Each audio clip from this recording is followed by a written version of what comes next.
What's up, everybody? Welcome to the Pick Six Podcast, CBS Sports Daily NFL Podcast. I'm Will Brinson. I'm your host. It is Friday, February 26th, and we are going to do a little NFL Combine preview with Josh Edwards. If you're watching on YouTube, youtube.com/pick6, hit that subscribe button. Make sure and turn on alerts so you get notified when we go live with Emergency Podcast. There will be plenty of those during the off season, in particular with free agency. If you're listening on Apple Podcasts or Spotify, leave us a 5-star rating. Spotify just added the ability to do a 5-star rating. And if you leave a review with a question in it on Apple with a 5-star rating, we will answer it in an upcoming mailbag. DB writes, try to answer it in an upcoming mailbag. No, we will answer it. Unless it's, like something about geopolitical situations occurring across the world, then we will not answer it. If it's about football or life in general, we will get to it. Joining me now to talk about the NFL Combine, great friend of the podcast, Josh Edwards. Josh, what's up, buddy? Things are going well, man. In the United States, outside, as you alluded to, is a little bit more murky, but we have Combine coming up in less than 2 weeks now. So I'm excited to dive in on these guys and really be able to validate these measurements they're testing with the type of talent that we've seen on film. So the NFL was going to do this bubble thing, and then the prospects were all going to boycott the Combine, or not boycott it. The agents kind of got together and made sure that Adam Schefter was tweeting out that they were just reassessing their approach to it, and we're probably just going to do interviews and medical stuff. Do we still where do we stand with these top? Because there were 130 top prospects in all. The NFL is going to show a ton of primetime Combine action. If 130 prospects decline to do that action, the Combine coverage is going to suck. What do you think is going to happen? I wouldn't be surprised if the NFL went to some folks and were like, look, you're going to test, but you can't make them test at the Combine. It's their right to test at the Combine where they want to test. And I guess, So what do you think is going to happen with these top prospects? I would say they're probably fluid conversations for the reasons that you alluded to. They want to put it in prime time. They want the big elite names to participate in testing and the on-field drills. So they're going to do whatever they can to accommodate what those players need. I think the issue at this point is a lot of the testing and the medicals and the on-field drills and stuff are all done on the same day. And at one point they said that they were going to have limited access to the medical staff, their recovery teams between those two sessions. So, if you don't feel like you're going to be able to put your best foot forward during prime time and to deliver the kind of numbers that the NFL would hope that you do, then maybe you would prefer to, opt out of that setting, maybe do medicals and interviews and go to a more controlled environment at your pro day where you do have the support of your medical team. Yeah, I would. If I was a top prospect, of course I would be. If I were a prospect, I would obviously be a top prospect. Just kidding. I'm not. I would be like a long snapper or something like that. If you're a top prospect, let's say you're Evan Neal, the presumptive, according to Las Vegas, favorite to go number 1 overall to the Jaguars. There is no tangible benefit whatsoever to going to the Indianapolis and working out on the field if you don't have the setup that you want. If you're, I don't know, what do you have to be, like a fringe, if you're a fringe first rounder, if you're someone who's in that late first, early second round mix, maybe you could talk yourself into it being beneficial, but you could also sink your draft stock if you go there and you perform poorly. The quarterbacks, I guess you could go throw and it's not that big of a deal, but these guys could, there's no real separation between the quarterbacks. So we'll get to, I don't know. I just don't, this class is so, how would you describe, what's the word to describe this class? Clustered. Homogenous? Clustered, Clustered, where they're all, yeah. Yeah, I like clustered. That's better than homogenous because there's not really, it's just like, there's no separation between the quarterbacks really. Right. You have a bunch of offense. It just reminds me of 2013, and I'll keep saying this, and I'm not saying it'll be bad, just that you better need, and everybody needs their line help, but if you're at the top of the draft, you better not need a quarterback because you're good luck. So it's not even uncharacteristic for players to opt out of certain things during the combine. I mean, we've seen a number of players opt out of the bench press in the past. Maybe those quarterbacks don't throw. Maybe that's something that their agents advise them against. We've seen elite prospects, opt out of the combine in the past without these restrictions. So absolutely, it's not totally unreasonable to think that there might be a more elevated number this year. Yeah, I'll be curious to see. And look, the NFL has taken the combine, which it was long this, thing that existed in Indianapolis. It was for draft junkies that aired on, Thursday, Friday, Saturday, Sunday, Monday during the day and was done by 5:00. They have turned it into, they're taking it out of Indianapolis. So last year it's in Indy. They're going to move it to like LA and Dallas. They have turned it into a primetime affair. And I get it.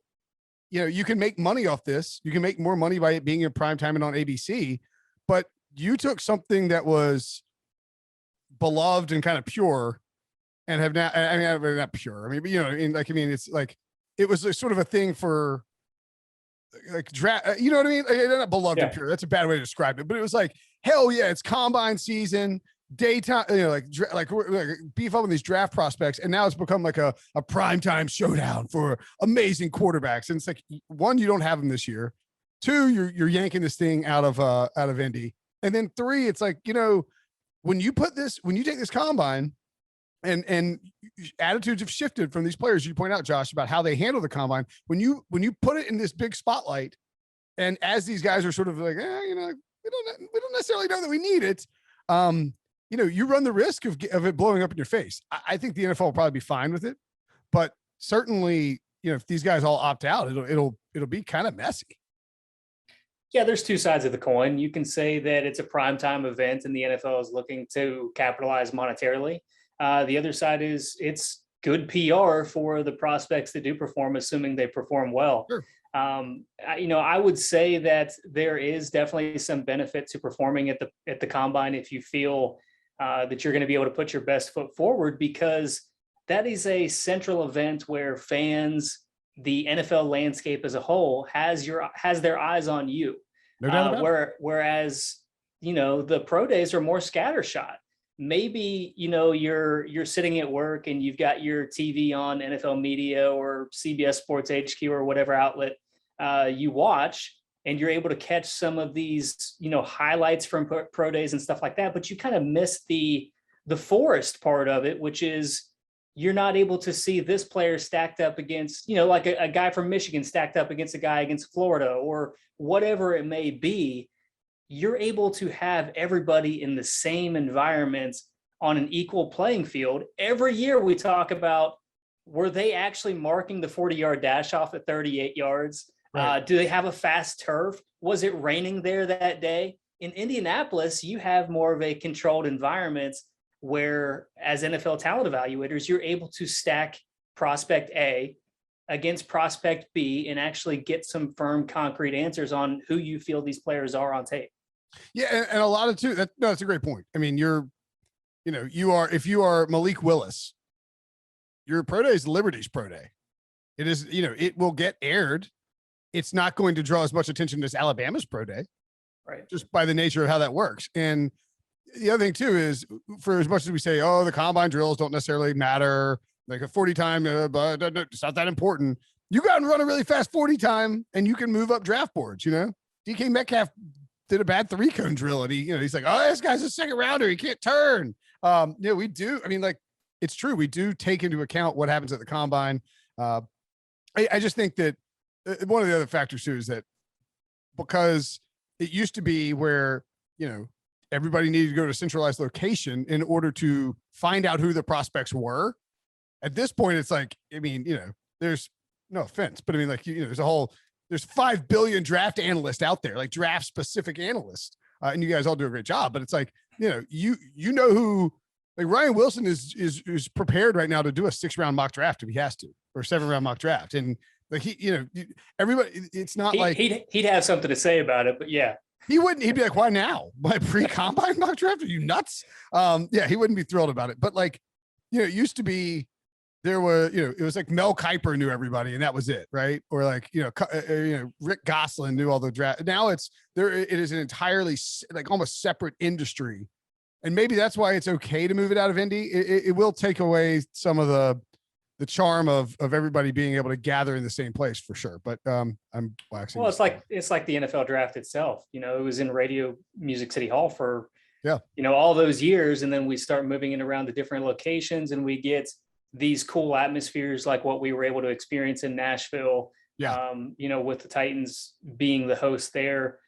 Cleveland, I wish they had a better opportunity, to put their best foot forward. Yeah, Vegas, Vegas is going to be a tourism trap in itself. So that's going to be a party altogether. Yeah, I mean, that's fair. I mean, look, the NFL, they moved around the draft and they're like, this is, even though it's not as good for the like media purposes. And, it was definitely better for fan purposes. And that's probably what they're going to do with the combine as well, because they like to make money. Anywho. So if you had to get, like, if you had to guess what percentage of, let's say the top 100 prospects, what percentage of them decide to bail on it? Yeah, it would be purely speculation, but I'd say maybe 50%. Of the top 100. What do you have to gain if you don't feel like it's an equal setting against your competitors? Okay, all right, that would be interesting. Kenny Pickett is one of the top quarterbacks in this draft class. Pittsburgh guy. What is his hand? I know hand size is dumb, but it does matter. A lot of people think that hand size is. I mean, like there's not very many small-handed quarterbacks performing well. I guess Joe Burrow had his hand size scrutinized. What is Kenny Pickett's hand size going to be? Has he been stretching his hands out via various methods? Like who was it who did that a few years ago? Was it Brandon Allen? There's some quarterback who showed up with his hands like 2.5 inches bigger than they were before the combine or something. Do you think it'll be south of 9 inches? And will this be a major talking point? You mentioned the threshold there of 9 inches. That's kind of what the NFL goes by traditionally. It was Brandon Allen, by the way. Okay. Yeah. So there's been some scuttle that it could be 8 1/4, 8.5. And depending on how you feel about that, it probably varies by who you ask. I didn't see it impact his play on the field other than him wearing 2 gloves at Pittsburgh. He obviously had a fantastic season this year.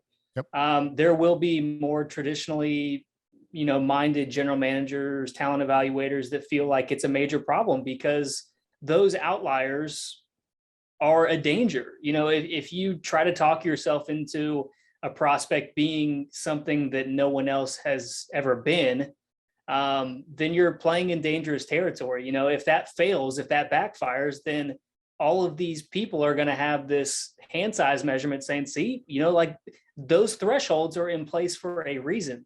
So it could go either way. It just kind of depends how each individual team approaches it. But, the fact that sub 9 inches just has not had any success in the NFL is a bit concerning. And maybe that's because of weather. Maybe you play in a dome, maybe you play against some hot tempered environments, but there's going to be settings where you're playing in cold, rainy, dreary, snowy, even icy, conditions. That's the NFL. We talk about Derek Carr and the streak that he had for a while about not being overly successful in cold climates. Does that kind of a talking point arise for a prospect dealing with that kind of a hand size? Again, it hasn't impacted Pickett playing in Pittsburgh, which is not sunny Florida or arid Arizona, but it's going to be a talking point, regardless of whether it should be or not. It is going to be a talking point. Love a good hand size chatter, or like somebody's face. Remember when Prisco thought that Sam Darnold he's gonna have a face for football. It's like, I mean, maybe you're right after all. That's like ridiculous. Like a face for football. What are we talking about here, pal?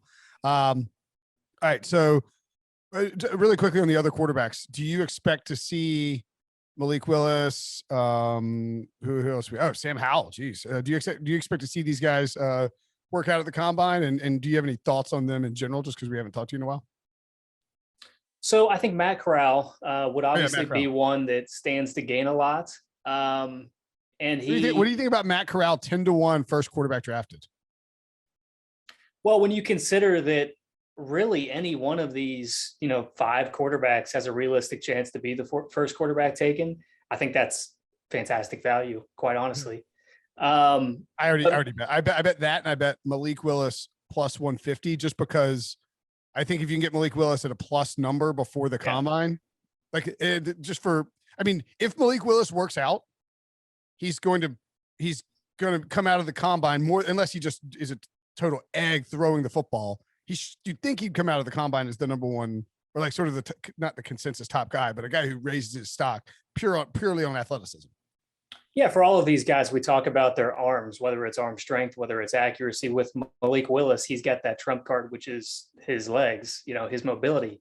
He's a bit more of a strider, kind of like Michael Vick had been back in the day, but he's always going to have that in his back pocket, which is what allowed Josh Allen to be, successful early in his career. That kind of gave him some time to develop as a passer. And again, that's kind of an outlier. It's a little bit dangerous to say that he's going to be a Josh Allen type player when historically that just hasn't happened. I mean, Josh Allen is an anomaly. Josh Allen's the outlier. He is the outlier. So there's the danger in chasing those comparisons yet again. But as a quarterback, as the quarterback class as a whole, it's been very well discussed that it doesn't stack up well to last year's group.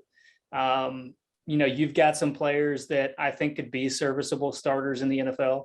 A lot of them I wouldn't feel comfortable putting in there on day one, but Matt Corral, he operated in this RPO kind of offense, quick decision-making. I thought he showed that he could attack the field at all 3 levels. He suffered that injury in their bowl game, and, he's been working to get back from that. I know when we talked to him on the Pick Six YouTube feed, he was optimistic that he was going to be ready in time to perform, but, with the current state of conversations, I wonder if maybe that's different. Maybe he just opts to give it a little bit more time and perform at the Ole Miss Pro Day. But he's my number one quarterback at this point. Depending on who you talk to, you might get a different answer, 5 different answers. Kenny Pickett. Right. So Corral is currently your number one quarterback. He is. Yeah. I think Malik Willis offers the most upside. Sure. Because of the mobility, but I think Matt Corral, just with his improved decision-making, his accuracy, his ability to push the ball to all 3 levels has been impressive to me. Sam Howe, I thought would have been in that pole position at the start of the season, but I mean, gracious. The way that he started the year was a little bit concerning. And I know everybody loves his leadership and they say, well, he lost a lot of talent in Chapel Hill, but you're walking into a setting possibly where you're not going to be surrounded by, a situation like what Cincinnati had this year, where you have 3, top tier wide receivers. You might go to a situation. Let's see, Jacksonville is a bad example, but let's say Houston. Houston's probably going to stick with Davis Mills, but let's say they do take a quarterback, and suddenly you're throwing the ball to Nico Collins and Brandon Cooks if he's still there.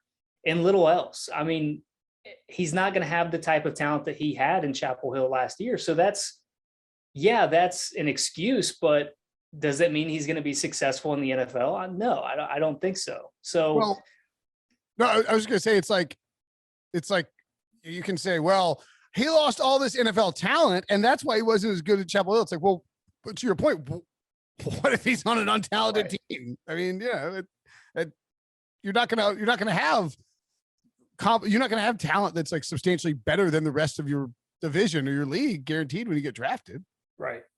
Right. So at that point, maybe you're talking about a middle of the tier, or a middle tier starter that, relies on having that supporting cast around him. He's got a great arm.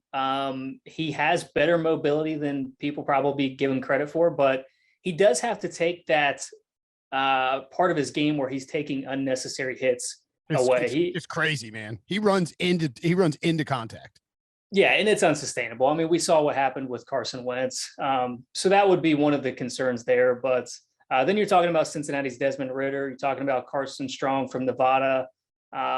Somebody that I'm probably forgetting off the top of my head here. But Yeah, those would be the guys that are in the conversation to be that first quarterback taken. But again, for me, Matt Corral is my number one, although I don't have first round grades on any of them. Okay. Yeah. I mean, you don't want to be a team that has to take a quarterback in this draft. That's for sure.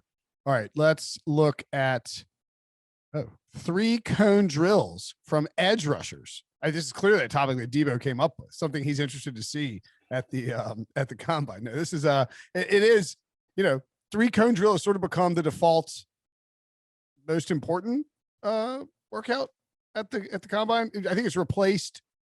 I feel like we've advanced far enough where it's replaced the 40-yard dash because people understand that it's, shows immediate quickness, lateral quickness, more burst, et cetera, et cetera. Whereas 40 is just, can you get moving and run fast in a straight line?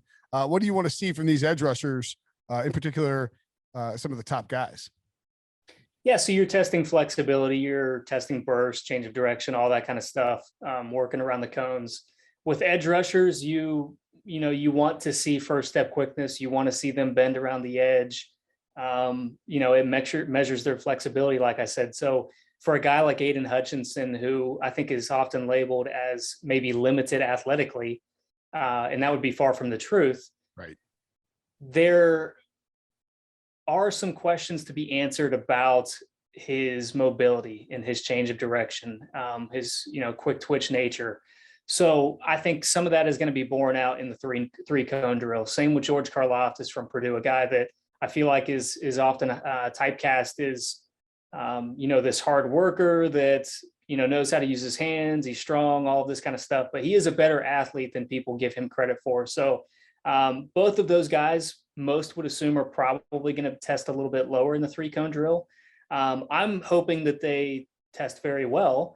And that they validate their status as top 10 caliber players in this draft class. I have no doubt that Hutchinson will, and I'd like to think that Karlaftis is in that bucket as well. But Karlaftis kind of where does he rate in terms of like overall pass? Is he like the number 3 pass rusher? He is for me. Again, one of those more volatile prospects. Like for me, he's a top 10 player, but I heard some other people saying top 10. I was like, wow, I didn't realize he was. And I saw Wilson had him at like 30 or like maybe 25 or something like that in his latest mock.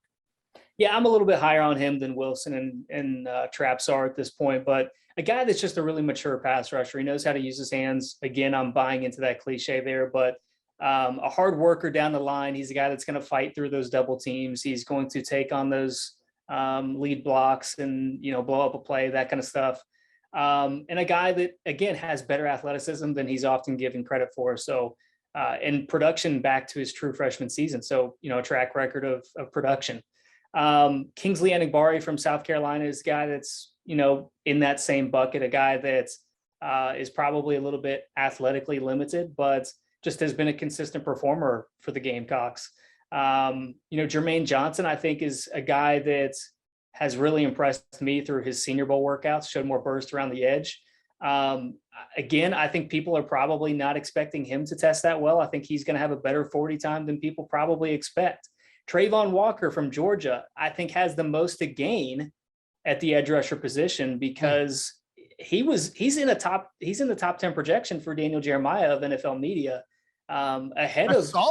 I think he had him ahead of Kayvon Thibodeau. So you're seeing kind of this narrative behind the scenes among talent evaluators that feel Trayvon Walker is going to test very well, maybe in the mold of Rashawn Gary that tested very well for, tremendous size and solidified himself as, an early teens pick.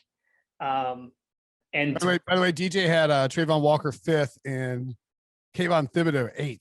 Bet he wouldn't have done that if he had to sit, and then he had Jermaine Johnson 9th. But he wouldn't have done that if he had sit on the set with Ray Lewis and Kayvon Thibodeau. Say it to my face. Yeah, I heard about that. Wilson moved him up live on the spot. Like, hold on. But that's a warranted conversation because I think Trayvon Walker is a better player at this stage than Rashawn Gary was. So you saw what Rashawn Gary tested at the combine, and it really helped his draft stock. I think Trayvon Walker, could follow in his footsteps. So just a really talented edge rusher class, and not even touching on the guys that are probably given a lot of credit for being athletic, which is Minnesota's Boye Mafe, Western Kentucky's D'Angelo Malone. You've got David Ajabo from Michigan. So there's this narrative of limited athletes versus fantastic athletes.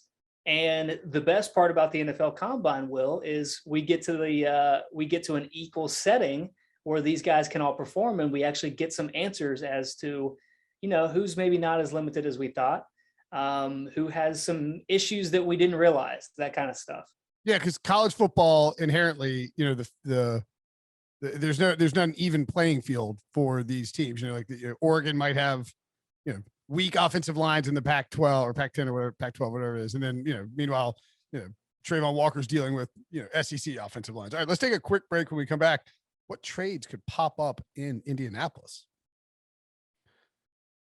All right, Josh. So we have, in theory, I don't think it'll happen, but Aaron Rodgers, Russell Wilson, Derek Carr, Carson Wentz, Jimmy Garoppolo.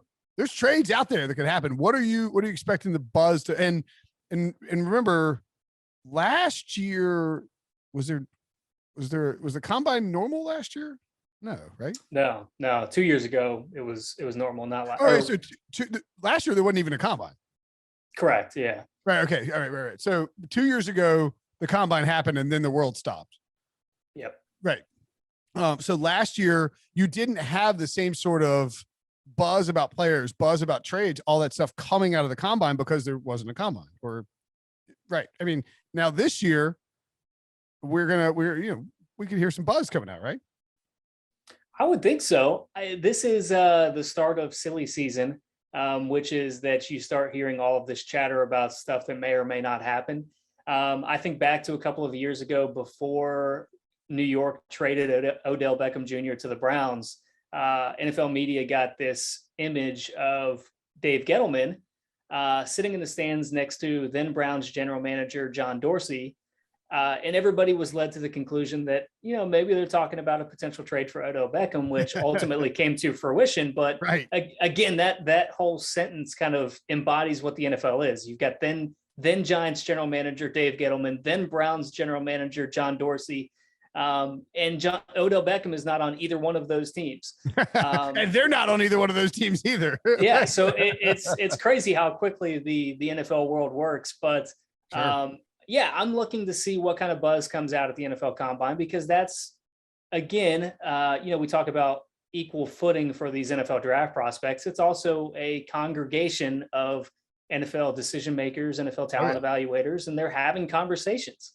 You can be out and about at dinner and see Mike Vrabel sitting down with, whoever, Sean McVay, it doesn't matter. You see that kind of stuff when you're out to dinner. You see insane stuff in Indianapolis. You'll be like, oh my God, there's, we saw one time Andy Benoit and I who's now Super Bowl champion, Andy Benoit, now at the Rams, we're walking around and trying to, it was freezing, and we were trying to go meet some NFL person.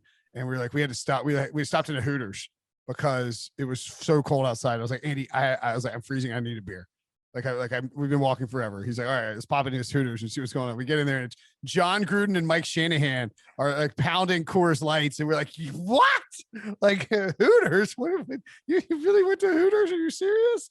I guess we were in Hooters too, but yes. The point being is you'll spy all kinds of crazy stuff in Indy, and now and I think that the city has not reasonably lax. They don't have aggressive COVID restrictions in place. There should be plenty of mingling amongst NFL media, NFL personnel people, et cetera, et cetera. So yeah, and the one we talked about it with Sully yesterday or on Wednesday, excuse me. The Jimmy Garoppolo deal is interesting because if they can get a deal done if they get a deal in place before the new league year starts, they can more easily execute free agent moves because they would know that they have this $25 million in cap space freed up. So I would think that the 49ers will be in Indianapolis aggressively attempting to start conversations about Jimmy Garoppolo. Calvin Ridley is another one that that's a good one. Yeah. Heard some trade winds about. Obviously don't know the situation in which he walked away from the team this past year, but there's been a lot of scuttlebutt that maybe he's on the trading block this offseason. Yeah, I mean, there's a number of options, but I think that's what is exciting about the combine. It's not even so much what's happening on the field is what we see off the field. Oh yeah, way more exciting what happens off the field at the combine. We'll get out of here on this. What when you think about possible breakout performances that we could see at the combine, who are some names that and I think this is a pretty good opportunity for breakout performances because there are just guys that there's not a ton of well-known guys at this combine. Who are some breakout performances we could see? Yeah, so I have to start with Trayvon Walker, who is kind of a hybrid edge rusher, defensive tackle, depending on the situation type player. 6'4", 275 pounds, probably is going to run better than what many people expect at his size. So I think he has a lot to gain, for the reasons that we've already discussed on this podcast. If he's able to get in that Rashawn Gary stratosphere, then at that size, he's going to help himself immensely. So that's obviously one. Evan Neal from Alabama is already being discussed as a potential number 1 overall pick, but I think there's a shot for him to remind people about how good how athletic that he is. Really? Because, we saw that box jump last year where, he could have jumped over a human being. It was just absurd, but, it doesn't really translate on film. You don't really see that on film. So I think this is an opportunity for him to potentially remind people about what he's bringing to the table. Boye Mafe is a guy that I mentioned earlier among that edge rusher class that, has been really impressive on film, a guy that is not susceptible to getting beat in the run game. He's capable of dropping into coverage. He's bendy around the edge. He's got good top end speed, really good player, but someone that fans are really not that familiar with in the draft community at this point. I think there's probably an opportunity for him to create some positive buzz for himself in Indianapolis. On Evan Neal, do you think there is a chance that, so from a betting perspective, he is currently, just double check and make sure it hadn't moved. It was 2.5 to 1 last week. It's come down to like plus 130 or plus 150 to be the first overall pick. He is, yeah. And my boy Icky is going back up to 4 to 1. Neal is plus 127. If you were going to set, so Neal plus like basically even money, Icky 4 to 1, Thibodeau 4.5 to 1, and Aiden Hutchinson, wow, plus 150 to go first overall. If you were going to reset those odds coming out of the combine, how would you sort of reset it? Like, do you, like, in other words, because I'm putting you on the spot here, but I guess I'm wondering, like, do you think Evan Neal will be like minus 150, like he'll do so well, or will Hutchinson keep it close enough that it won't move that? Because these odds are all reactionary, based entirely on performance, and if there's any whispers, etc. If you had to guess, where would you sort of build out those odds? Yeah, under the caveat that they all perform, I would say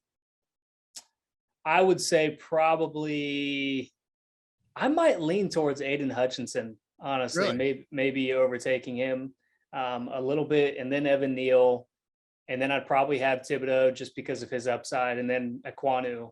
I don't think I would be inclined to take that value with Neal right now. Okay. Just because free agency hasn't happened. I mean, they could sign Teron Armstead. Exactly what I was going to say. And then all of a sudden Neal goes back to like 3.5 to 1, and you can grab him then. Exactly. So I think Jacksonville's a great fit for Teron Armstead. I think Miami is another team that could possibly be in the mix. I know Breach doesn't feel like Cincinnati should be a big player there, right, with more needs along the interior offensive line. So those teams are possibly in the mix. And if Jacksonville signs him, then those odds are going to take a little bit of a hit. So I would not jump on that value for Neal right now. But I think if they go through free agency and they don't get an offensive tackle, I would probably be putting money on Neal. Well, if that doesn't happen, then Neal is going to be like minus 300. Yeah. Right. Okay. That's a good answer to it, because I was just curious if you thought that Neal would perform so well that he would just shoot ahead. But I agree with you completely on free agency. If they sign Armstead, it may indicate they love Hutchinson and they want to pair Hutchinson with Josh Allen. and that's how they want. And let's not forget that Trent Baalke drafted mostly defensive guys early on in San Francisco. I think he only had one offensive guy in the draft. And Doug Peterson, while an offensive guy who will certainly want to help out Trevor Lawrence, might not think that a first-year offensive lineman can protect Trevor Lawrence's blind side, and that signing Teron Armstead and remember, the Eagles won because they had a great pass rush, So I don't think it's crazy at all that they might come to the conclusion, let's get another pass rusher and we can really wreak havoc on opposing. I mean, Josh Allen, Aiden Hutchinson would be a problem, Absolutely. And we saw in the Super Bowl, just earlier this month, how problematic it can be to have two edge rushers like Aaron Donald and Von Miller. I'm not saying that either one of those players are in the same stratosphere as Von Miller or Aaron Donald, but you need pass rush, man. Two very accomplished players in their own right. So as you're looking to build strengths on your team, that has to be taken into consideration. All right. Awesome stuff. Anything else you want us to look forward to for the combine? Got a lot of I don't know this draft class at all. And I don't know if that's a byproduct of me just I don't think it's me not paying attention. I think it's the draft. It's just a very it's also the schedule because everybody is coming to the table a week later. True. In the process. And, there's not even this time between the Super Bowl and free agency to discuss the draft anymore. Everybody's minds immediately go to free agency and who can my team sign to close the gap on the Rams or the Bengals, as it were. I think the NFL calendar has subconsciously forced a lot of us to adapt, but that's what we're hoping to learn in the combine is to get a better feel for who these, who these top suspects are to be taken early in the 2022 NFL draft. All right. Good stuff as always, buddy. Josh Edwards. What is it on Twitter? At Edwards CBS. Okay, that's what I thought. I couldn't remember if there's a J in there or not. At Edwards CBS on Twitter. Make sure and check out his mock drafts. Read him on CBSSports.com. Thanks as always, buddy.